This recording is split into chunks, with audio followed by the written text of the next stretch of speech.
Welcome to this Discovery Room Explainer. Okay, I want you to picture this.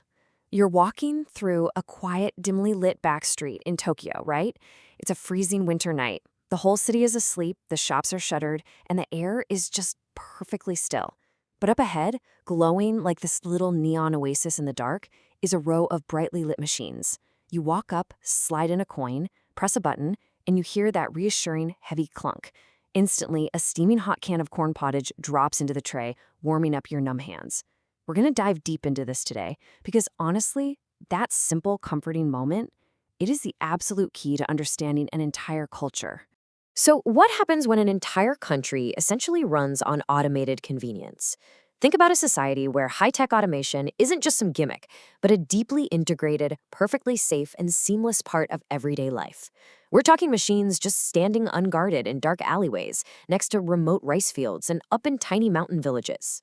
Now, in a lot of the world, leaving a cash-filled steel box outside overnight, yeah, that's just an open invitation for trouble. But here, it's completely standard.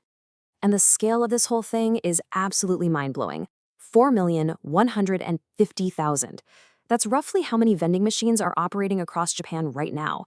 To put that into perspective, if you do the math, that equates to about one machine for every 23 to 30 people. It is literally the highest density of vending machines per capita of any nation on Earth. But to truly grasp why Japan is the undisputed vending machine capital of the world, we've got to look past the sheer numbers and look at what's actually sitting inside these glowing boxes. Which brings us to Section 1, Beyond Snacks and Sodas. Because if you think these things are just dispensing stale chips and sugary sodas, well, Japan is about to completely rewrite your definition of automated retail. For a lot of foreign visitors, one of the most astonishing things is seeing a machine spit out an ice-cold green tea and a steaming hot coffee at the exact same time from the exact same unit.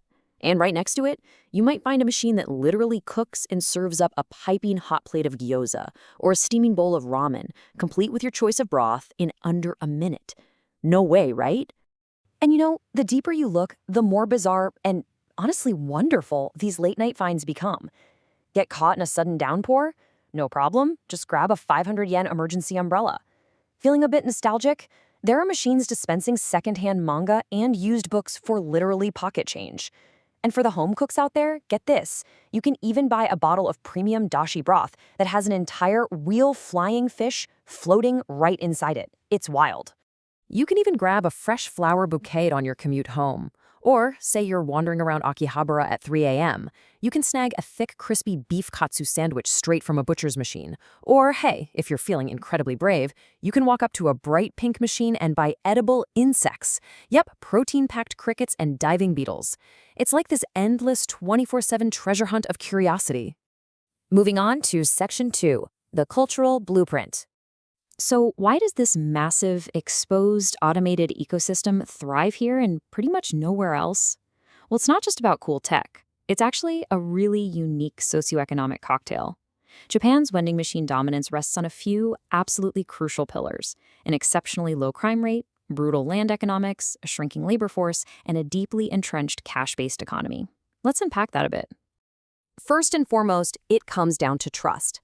Japan has one of the lowest crime and theft rates in the entire world. In the US or Europe, leaving an unattended machine on an empty street is basically an invitation for vandalism. But in Japan, there's this profound cultural respect for public property. The social cost of getting caught doing something wrong is just so high, so people generally don't mess with them. These cash-filled boxes survive untouched for years simply because the society itself is incredibly safe and orderly. Then, you've got the brutal math of real estate. Because Japan is so mountainous, habitable land is actually really scarce, only about 30% of its surface area. That drives property prices absolutely through the roof in dense cities like Tokyo. For a business owner, renting a whole storefront is crazy expensive. But a vending machine, that takes up barely 1 square meter. It essentially replaces an entire small shop for just a fraction of the overhead cost. And you have to add in the demographic reality. Japan has a rapidly aging population, which means a shrinking labor force and super high human labor costs. So vending machines step in as the ultimate cheap, reliable employees. They run 24 hours a day, 7 days a week, they never call in sick, and they completely eliminate the need to hire someone to work those grueling, expensive night shifts. All right, Section 3, a century of evolution. These machines definitely didn't just pop up overnight. They evolved right alongside Japan's rapid modernization. It actually all started way back in 1904 with a simple wooden machine that sold postcards and stamps. But the real boom hit during the post-war 1950s. Then came this absolute game changer in 1967. Someone invented a machine that could dispense both hot and cold drinks from the exact same unit. Since Japan has 4 very distinct seasons, this meant a single machine could be profitable all year round, serving ice-cold drinks in the humid summer and hot coffee in the freezing winter. And that brings us to the absolute marvels we see today, like the modern Dokima machines. These use incredible refrigeration tech to perfectly preserve frozen meals from popular restaurants nationwide at exactly minus 25 degrees Celsius. If the temperature fluctuates even a little bit, the machine automatically shuts down sales to guarantee food safety. It is literal cutting-edge engineering just sitting right out there on the sidewalk. Which leads us nicely to Section 4, machines that save lives. Now, Japan is obviously a nation prone to earthquakes, and they plan for that at every possible level. Vending machines are actually engineered to incredibly strict JIS industrial standards. What that means is they're heavily weighted at the base and specifically designed to be earthquake resistant. So even during intense seismic tremors, they won't just topple over and crush pedestrians walking by.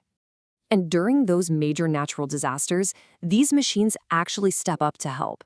In places like Hyogo Prefecture, certain vending machines are programmed to act as emergency relief hubs. The moment a major emergency is declared, they automatically unlock. They'll dispense their entire inventory of food, drinks, masks, and even portable toilets to the public, completely for free. Think about that. They are, quite literally, machines designed to save lives. And finally, Section 5, a society of convenience. When you take a step back and look at this whole ecosystem together, what do these millions of machines actually tell us about Japan? While Western cultures often look at heavy automation with a bit of suspicion, worrying that it's this cold dehumanization of society, Japan takes a totally different view. They embrace this technology. Sometimes they even wrap these machines in beautiful traditional art. They see it as a warm, hospitable complement to modern daily life. It's a system that's built to take care of you, ensuring you never go thirsty, hungry, or get caught in the rain, no matter what time it is.